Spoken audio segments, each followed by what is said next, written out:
Gênesis, capítulo de número 18. A promessa de um filho para Sara. O Senhor apareceu novamente a Abraão, junto ao bosque de carvalhos que pertencia a Mamré. Abraão estava sentado à entrada de sua tenda na hora mais quente do dia. Olhando para fora, viu 3 homens de pé, próximos à tenda. Abraão está morando perto de Hebrom, nos carvalhais de Mamré, que é uma região muito fértil. O Senhor apareceu para ele de uma forma humana. Nós chamamos isso de teofania de Deus, que é uma manifestação visível de Deus em forma humana, antes da vinda de Jesus.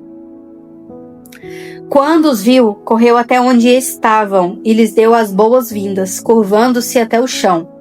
E aqui na cultura do Antigo Oriente, a hospitalidade era uma virtude muito sagrada. Era sinal de honra, piedade e respeito por aqueles estrangeiros.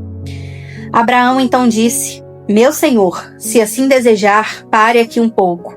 Descanse à sombra desta árvore, enquanto mando trazer água para lavarem os pés.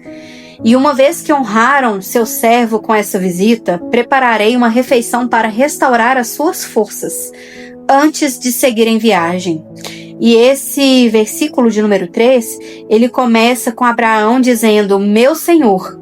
E aqui a gente enxerga, no original, a palavra Adonai, e mostra a sensibilidade espiritual de Abraão.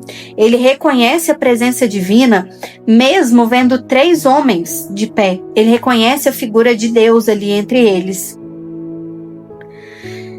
Os homens então disseram, "Está bem, faça como você disse." Abraão voltou correndo para a tenda e disse para Sara, "Pegue 3 medidas da melhor farinha, amasse-as e faça pães rápido." Em seguida, Abraão correu ao rebanho, escolheu um novilho terno e o entregou ao seu servo, que preparou rapidamente. Quando a comida estava pronta, Abraão pegou a coalhada, leite e a carne e o serviu aos visitantes. Enquanto comiam, Abraão permaneceu à disposição deles, às sombras das árvores. "Onde está Sara, sua mulher?" perguntaram os visitantes. "Está dentro da tenda", respondeu Abraão. Então um deles disse, "Voltarei a visitar você por essa época. No ano que vem, a sua mulher Sara terá um filho." E aqui vem a confirmação do prazo e da promessa que o Senhor fez para Abraão em Gênesis capítulo de número 18. Deus também nos conhece pelo nosso íntimo. Ele nos conhece pelo nosso nome. No versículo de número 9, os estrangeiros perguntam, "Aonde está Sara?" Eles não perguntam aonde está sua mulher, aonde está sua esposa. Eles perguntam aonde está Sara, sua mulher. Ele os chama pelo nome, Deus nos conhece pelo nome. Sara estava ouvindo a conversa de dentro da tenda. Abraão e Sara já eram bem velhos, e Sara tinha passado havia muito tempo da idade de ter filhos. Por isso, riu consigo e disse, "Como poderia uma mulher da minha idade ter esse prazer, ainda mais quando meu senhor, meu marido, também é idoso?" E o riso de Sara aqui, ele é disfarçado de incredulidade. Ele disfarça o realismo, "eu sou velha, eu não tenho condição de ter filho", de uma incredulidade que estava no coração dela. Ela conhecia a Deus, sabia que para ele tudo era possível, mas ainda assim o coração dela não acredita que ele poderia fazer aquele milagre na vida dela. Então o Senhor disse a Abraão, "Por que Sara riu?" E aqui Deus conhece o nosso coração e os nossos pensamentos. Sara está dentro da tenda e ainda assim, aqueles homens, ou seja, o Senhor, através da teofania, ele identifica que Sara riu e ele fala, "Por que Sara riu?" Então não adianta a gente querer esconder o nosso coração ou os nossos pensamentos de Deus, porque ele nos conhece no íntimo. "Por que disse, pode uma mulher da minha idade ter algum filho? Existe alguma coisa difícil demais para o Senhor? Voltarei por essa época do ano, ano que vem, e Sara terá um filho." E Deus é um Deus de tempo e estações, mas o tempo de Deus não é o mesmo tempo que o nosso. Sara queria ter tido seu filho na juventude, mas o Senhor não concedeu a ela. Ele precisava primeiro tratar o coração dela. E aqui, ela já de mais idade, quando o Senhor aparece para ela e ainda fala que ano que vem, nessa mesma época, ela terá um filho, ela ri de incredulidade. Quantas vezes nós queremos justificar a nossa fé pela circunstância que a gente se encontra? Quando as circunstâncias elas são completamente contrárias, que o milagre acontece na nossa vida. Nós não podemos julgar aqueles milagres de Deus, julgar aquilo que o Senhor pode fazer para nós e as palavras que Ele libera sobre a nossa vida com base na nossa perspectiva e na nossa circunstância, porque não existe nada difícil demais para o Senhor. Sara teve medo e por isso mentiu. Eu não ri, mas ele disse, na verdade você riu. E aqui a gente dá uma pausa na história de Sara e Abraão, e dá continuidade na visita daqueles homens. E Abraão vai interceder por Sodoma.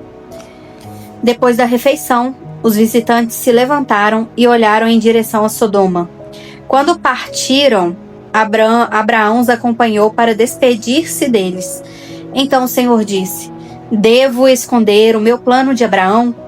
Afinal, Abraão certamente se tornará um grande e uma poderosa nação. E todas as nações da terra serão abençoadas por meio dele.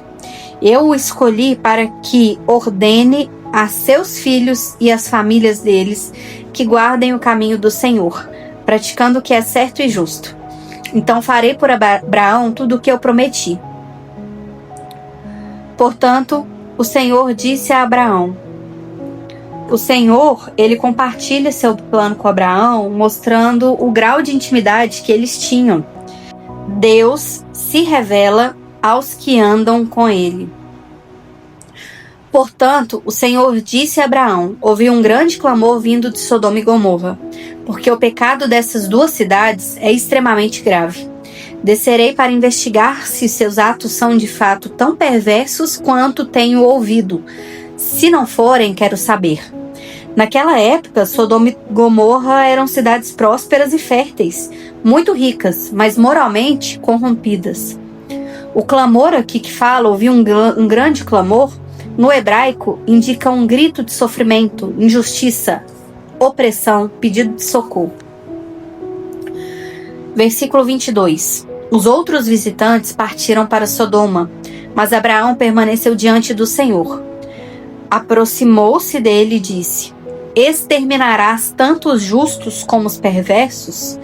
Suponhamos que haja 50 justos na cidade. Mesmo assim, os exterminará e não poupará por causa dele? Claro que não farias tal coisa.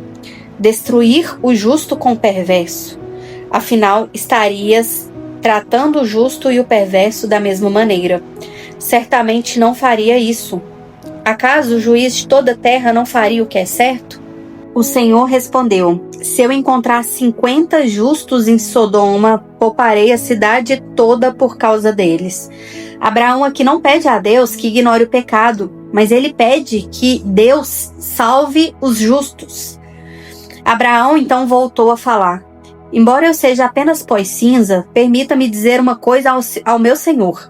Suponhamos que haja apenas 45 justos, e não 50. Destruirás a cidade toda por causa de 5 justos que faltam? O Senhor disse: se encontrar ali 45 justos, não destruirei. Abraão levou o pedido ainda mais longe. Suponhamos que haja apenas 40. O Senhor respondeu: por causa dos 40 não a destruirei. Por favor, não fiques irado comigo, meu senhor, suplicou Abraão. Permita-me falar. Suponhamos que haja apenas 30 justos. O Senhor disse: se encontrar ali 30 justos, não a destruirei. Abraão prosseguiu: uma vez que tive a ousadia de falar ao Senhor, permita-me continuar. Suponhamos que haja apenas 20. O Senhor respondeu: por causa dos 20, não a destruirei. Por fim, Abraão disse: Senhor, não fiques irado comigo por eu falar mais uma vez. Suponhamos que haja apenas 10. O Senhor respondeu: suponhamos que haja apenas 10. Por causa desses 10 justos, não a destruirei. Quando terminou a conversa com Abraão, o Senhor partiu e Abraão voltou para sua tenda. Abraão aqui segue intercedendo pela cidade. Primeiro, Abraão teve intimidade com Deus. Depois creu na promessa. Depois intercedeu pela cidade de Sodoma e Gomorra.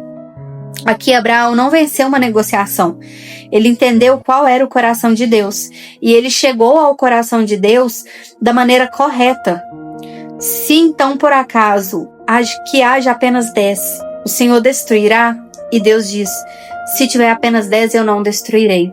Então, aonde há remissão pelo pecado e arrependimento pelo pecado, mesmo que haja correção do caminho, não há destruição.